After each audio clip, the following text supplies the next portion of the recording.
C'est très dur de remporter une Liga quand tu fais 1 point sur 12 contre l'Atlético Madrid et contre le Real Madrid. On a vu un Barça cette saison dans les gros matchs et dans les petites rencontres et il y a une énorme différence.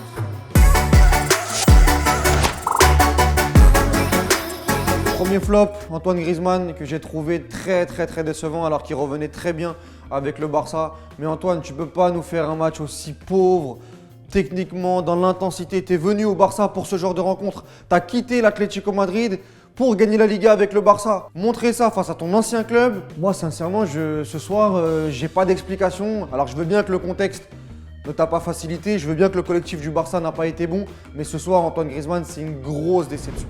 Un autre flop côté Barça, le petit Pedri. Alors c'est très dur de le critiquer parce que il est très jeune, parce qu'il est très fatigué depuis 2021, on le sait.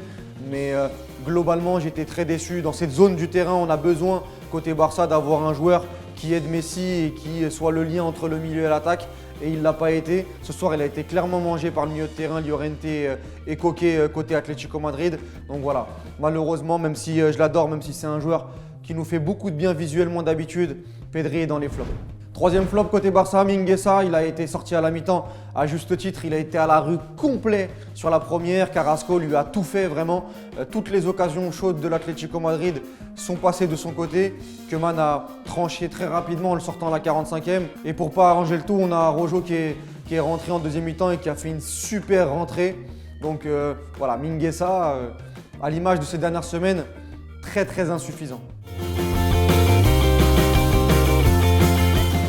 Dans les tops côté Atlético Madrid, alors on n'a pas vu un match fou, hein, mais j'aurais pu parler d'Hermoso, j'aurais pu parler de Koke, mais je vais parler de Carrasco qui a été le plus dangereux côté Atlético Madrid. Ça a été le cas sur le match la semaine dernière contre Elche. Déjà, c'est un petit peu le joueur capable de faire les différences. On l'avait vu à Monaco, on l'a vu à l'Atlético Madrid déjà sur son premier passage.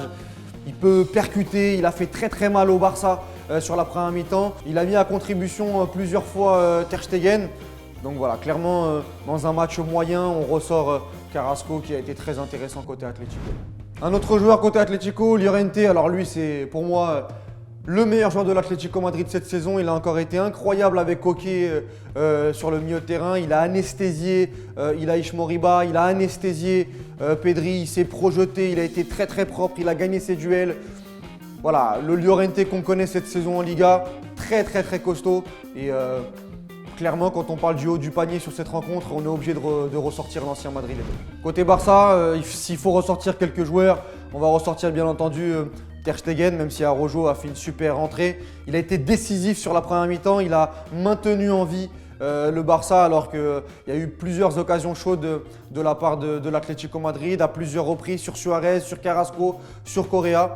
Donc voilà, même si le Barça n'a pas fait une immense rencontre, si on doit ressortir 2-3 individualités, Ter Stegen est dessus bien évidemment. Un mot sur le match de Messi. Messi a été scellé, il a fallu des miracles pour créer des différences et créer des occasions. Il a été à l'initiative de beaucoup de mouvements, mais malheureusement, ça n'a pas suivi, que ce soit Pedri, Griezmann. Il y a eu cette action du match complètement dingue à la 40e minute où il part de la ligne médiane, il fait premier crochet, deuxième crochet, troisième crochet, il joue en avançant sur 40 mètres et t'as Oblak qui va chercher ce tir pour la mettre en corner. Ça aurait été le but de l'année. Voilà, c'était l'action du match, c'était l'action de la rencontre. On n'a pas vu une immense rencontre, mais Messi, malgré tout, très dur de le placer dans les flops parce qu'il a essayé tant bien que mal et malheureusement, ça n'a pas été concrétisé par le reste de l'équipe. Voilà, c'était mes top et flops pour ce choc qui a fait pchit entre le Barça et l'Atlético Madrid. Comme d'habitude, si tu es d'accord, tu commentes. Si tu n'es pas d'accord, tu commentes aussi, mais toujours avec un raisonnement. Et puis on se retrouve très rapidement pour un prochain gros match. Enfin, on l'espère.